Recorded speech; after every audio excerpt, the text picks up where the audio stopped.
Photon Hypernova is right around the corner, and cash rules everything around me. Or Kashtira. Let's get it. Alrighty, guys. So sorry for the little bit of a hold up. I needed to take a little online. You need to detach sometimes, guys, from all the technology. It's good for you. What's going on, guys? Pegasus from the Wise Guys. Appreciate you guys for tuning in. Make sure you sub. Make sure you hit the bell. Guys, this is the future of the deck. This is how I'm playing it.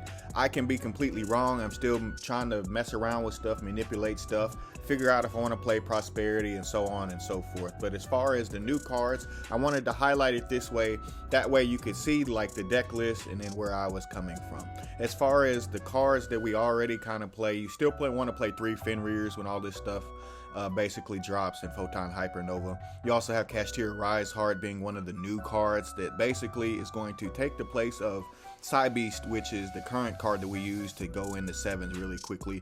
Kashtira Arise-Heart is literally the floating version of it that can spam itself out onto the field and still set up your engine the same way by basically dumping the cards and then triggering Shangri-La anyway. So this definitely is going to take the deck to a whole nother level. If you don't want to play the deck right now, if you just not interested, I personally love the deck right now, and you want to wait, I would just go ahead and grab unicorns and all that stuff, because when this stuff comes out, I feel like Rise Heart's going to be a secret, and then unicorn is going to be like at least $20. Right now it's like $7.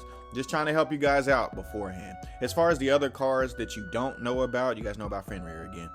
Scareclaw Kashtira. This archetype is extremely fascinating to me because it's basically pulling in some of the decks that have recently come out and then like realigning them with like the field spell. So like for instance, Printer of Planet Reich Phobia, you get to actually add a Scareclaw monster. Therefore, that's why I'm playing that, and that's why I'm playing a card like Set Rotation to be able to add on to a card like Scareclaw Kashtira, because, well, I get to grab a Scareclaw monster. You see how that works? Same way with the tier card. If you wanted to do that for this card, I don't think it's quite the same, and I'm not really going to be showcasing this card. It's a very, very powerful card and a hilarious card. It's probably going to be in Kashtira as well as possibly in Tearlaments. I'm not a Tearlament player, so you know we'll have to lean on Matt Roberts for that. But as far as the rest of the deck, the new spells that'll be out as well. Papyrus is basically an emergency teleport, a slow version, but it's still very, very powerful.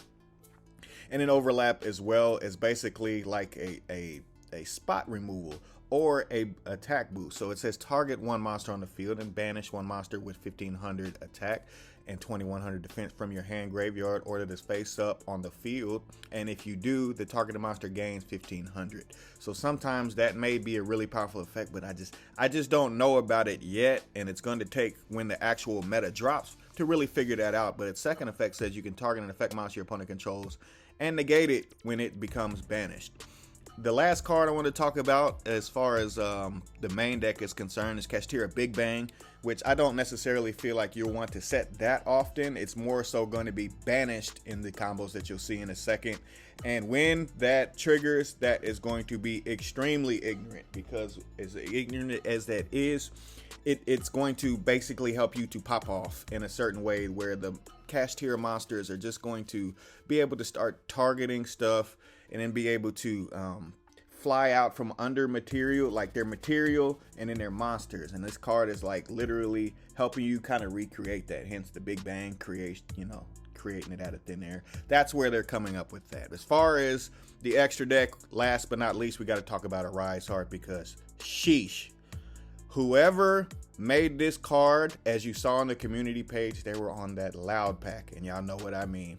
This card, I'm going to read it, and then we're going to get straight into combos. This card says 3 level 7 monsters once per turn. If Kashtira Shangri-La, Shang-Ira, whatever the hell people are calling it now, activate its effects this turn, you can also XYZ this card by using a Kashtira monster you control. So even the level 7s in general. As far as getting back into the card, my bad, lost my place there. It says any card sent to the graveyard is banished instead. So it's macro. That's silly. And then once per chain, I'm going to say it again, once per chain, each time a card is cards are banished, attach 1 banished card to the card as material. So literally it's macro, and it's like if macro could attach stuff to it as material. Last but not least, it says once per turn, as a quick effect, you can detach 3 materials from this card, which definitely will matter because sometimes you're going to want to go into Shangri-La and then overlay this on top of that, not just straight overlay it on top of a Kashtira monster. So that's where that'll come up. That way you'll have the quick effect already live because you'll have 3 materials to attach. So I hope I've explained all of these new cards well enough. I also wanted to add on that Light Force Sword is going to be hilarious, and that a pointer got hit preemptively, in my opinion. Of course, it's a deck that I want to play. It got preemptively hit because having perfect knowledge, as well as being able to rip a card out of your opponent's hand, as well as be a combo piece, like the only way you can deal with this deck is really a kaiju. And if you could a pointer, look at their hand, know what they're gonna do, know what card you're gonna need to hit with Arise-Heart, that would have been absolutely insane. With that being said, let's get into the combos. So in getting into the combos, guys, basically starting off with Fenrir. I wanted to show just Fenrir by itself in the future and what it can represent. So as far as starting off the combo, special summon Fenrir. Fenrir allows you to then search for the monsters, and this is where Arise-Heart is going to be a combo line that you just have to kind of check out. This card says if you control a Kashtira monster, as I said before, you can special summon this card from your hand, and then it basically is going to be the new side beast because it's going to turn into a level 7. And it's going to help your engine out. In this specific scenario, I'm dumping Unicorn, and then from there, you're overlaying straight into Shangri-La because it's now a 7. From there, you're basically passing your turn and then standby phase, and this is the baseline, guys. Again, this is the baseline. This is not taking into account all the other cards in your hand, the other 4 cards in your hand. It's just taking into account, what if I only open Unicorn? This is as far as you're gonna get. But that's not horrible, and you're basically having a setup where you know you won't have any zones. You're gonna have at least some kind of pseudo setup where you can start to pop off on your opponent's board, but your hands are gonna be better than that, I promise you. As far as showcasing Unicorn, I just wanted to show that Unicorn may actually be the starter, kind of like Sheeran and Rhino Heart. This is kind of the same thing. Unicorn is the actual starter, just my opinion. But in getting into the combo again, this time we're gonna search Papayas. Most of the time, right now, we're only searching Birth. You guys already know what it does. Don't really need to highlight that, but we will in a second to kind of add on to some of these combos. But as far as Papayas itself, it allows you to special summon another one of another archetype, which is really, really clean because you get to go straight into Fenrir, straight into Ogre. Depending on what you open, you're gonna have to kind of match it, mix and match it from there, and then, you know, you'll be able to figure out what you need. And, you know, you just have to study and mess around with the deck and do test hands to see when you want to go for plays and when you don't. As far as this combo, Unicorn into Fenrir. Fenrir special summons itself basically off of the Papayas, and then from there, you're adding the Arise-Heart. From there, you're getting the overlay into Shangri-La, and then from there, you're getting to trigger the Arise-Heart, special summon it, and then banish one of the new cards. That Big Bang that I said before. In my opinion, with the Ogre that's in the deck that searches trap cards, I don't really want to set this card like that. Most of the time, this is the interaction that I want. I want Arise-Heart banishing Big Bang, because this card says when it is banished, if this card becomes banished, you can target one Kashtira XYZ monster you control, add one monster you own attached to that to your hand, and then special summon it from your hand. So it's kind of like Lumina in a way. If I could have a good comparison, it's a lot like Lumina. Anyways, and moving on, I wanted to get straight back to it. From there, you're getting to banish the top 3 and then trigger Shangri-La, which that equals taking away a zone.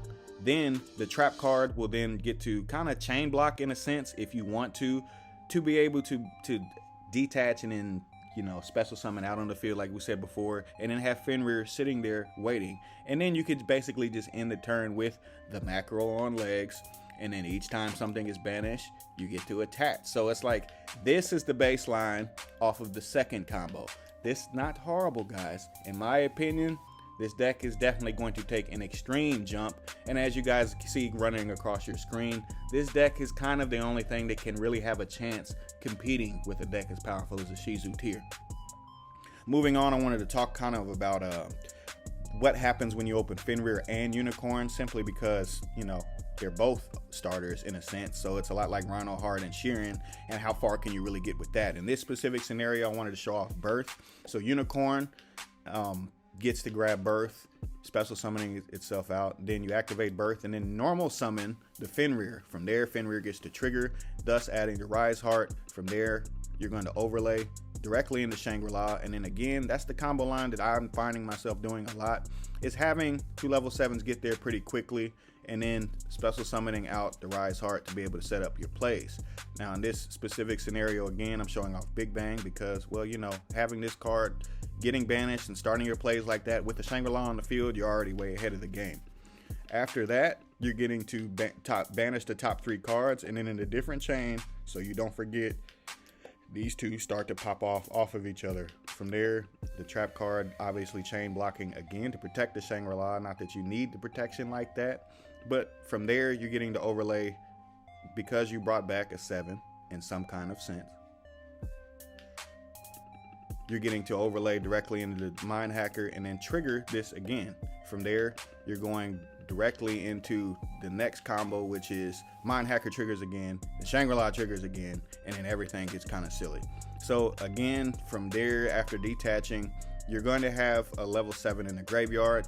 Use Birth one last time just to overlay into Arise-Heart, and then laugh because voila, your opponent is basically in it. And because this card is not live right now, but as soon as they start to play and they start getting macrocosmos, they're in trouble. This is just my opinion, guys. This is why the deck is going to definitely be a strong contender in the future. It's not going to be tier 0, but it's going to be very, very good. However, if a pointer was not limited to 1, this deck would be tier 0. And I 100% believe that. Last but not least, kind of in these 2 combos, I just wanted to show what happens when you don't open any of the big fellas and how far can you get. So, okay, Arise-Heart, Birth, using these 2 to spin off of each other. You're going to want to grab one of these and dump one of these. I feel like Fenrir depends on, like, if I do Fenrir and then I activate Birth and I pull back Fenrir, can I clear these off? And where can I get from there? For this specific combo, I'm going just directly into Unicorn because top 3, getting straight to your opponent, coming after them, pulling back the Unicorn to grab Papayas, and then from there, this is why I would lean this way, because there's 2 spells now that are really, really powerful. And again, this is going to get you a lot farther than probably the Fenrir will in this scenario. Most of the time, I try to bring Fenrir out in other means, not directly out. It's just like Sheeran and Rhino Heart, so that's why I love that. As far as rounding this out, though, you're going to want to set these cards. And again, there's 2 trap cards in the future in Hypernova. But again, I think in this scenario, you want to go for preparations or Big Bang. It's up to you. It's honestly up to you. But this is why I wanted to kind of show this portion off. When there's 3 level 7s, which is what its actual materials take, that's why it takes 3, because you're detaching the 3 to be able to then target a card on the field and banish it face down. So guys, this isn't this is like, okay, I didn't open that well, but I can still get somewhere type of hand. This would be that specific scenario. Whatever trap card you want to search for, whatever scenario you're going to have, it's really, really strong. And the final combo, guys, is showing how in the world that you actually lock out their zones and try to pretty much get there before they can even move. It's a 3-card combo for most of the hands that I see. Maybe I'm not seeing a 2-card one yet. This is just my opinion. Special summoning Unicorn, I get to add Birth. You guys already know how to do that. Papayas, and then activate special summoning of a different attribute, pardon me, and then Fenrir is going to trigger to be able to add Arise-Heart. So right now, that's 4 names already rolling, as well as it's going to be another body. So, you know, that is what it is with that. You're then going to overlay for Shangri-La. Then you're going to trigger Arise-Heart to be able to then dump a card again, but this time you're going to go for, because you have Birth in hand, a card that you can pull back from the banish pile. In my opinion, Ogre is correct right here. From there, you're then going to trigger the effect, because you banished cards from the top of your opponent's deck face down, Shangri-La, to take away a zone. Then you're going to special summon out Scareclaw Kashtira, and then you're going to banish to Papayas, which is, that's the material, that's where you have to banish. You know, I feel like you can read that. But from there, you're triggering. You read this just to kind of go over it again. It says if this card becomes banished, you get to target one of your banished Kashtira monsters and add it to your hand, which is going to be really, really handy. but as well, you also get to have a level 7 out on the field freely like that, which can get really, really interesting, really, really cool. And it's a lot like Orcus, because, you know, Orcus works in unison with its entire engine to really just pop off. Here's the second zone getting locked away because, you know, Mind Hacker and Shangri-La trigger off of each other. And in the third zone because they trigger off of each other. And then you're not even done, because then after that, you're going to activate Birth, normal summon out the Ogre, grab another trap card, whichever one the scenario calls for. And then from there, guys, you're pretty much going to be in a dominant position. Make sure that you detach, not the Rise-Heart, but the Kashtira. I didn't even notice the wrong one got detached right there. But always make sure it's the 7, because this won't be a 7 when it comes back. So that explains that pretty quickly. But then from there, you're getting to pull back with Birth. And then from there, overlay. And there you go. You have another Shangri-La on the board. Now, when multiples are on the board, yes, it is a good thing. But for this scenario, this is getting 3 materials really, really quickly. If you couldn't quite get there, this is the way to cheap shot one out. Because then Konami knew what they were doing. That's 3. And then suddenly you can overlay. Now, obviously, you can just overlay on top of the Shangri-La, but you just want to have 3 materials. It takes 3 level 7 monsters. This is not a level 7 monster. However, going into this gives you the 3 materials that you need. Guys, I hope all of these have kind of helped you. I know I talked a lot, but I had to talk a lot to kind of explain some of the angles of some of these cards. And I'll see you next time. I appreciate you for tuning in. Pegasus out. Arrivederci.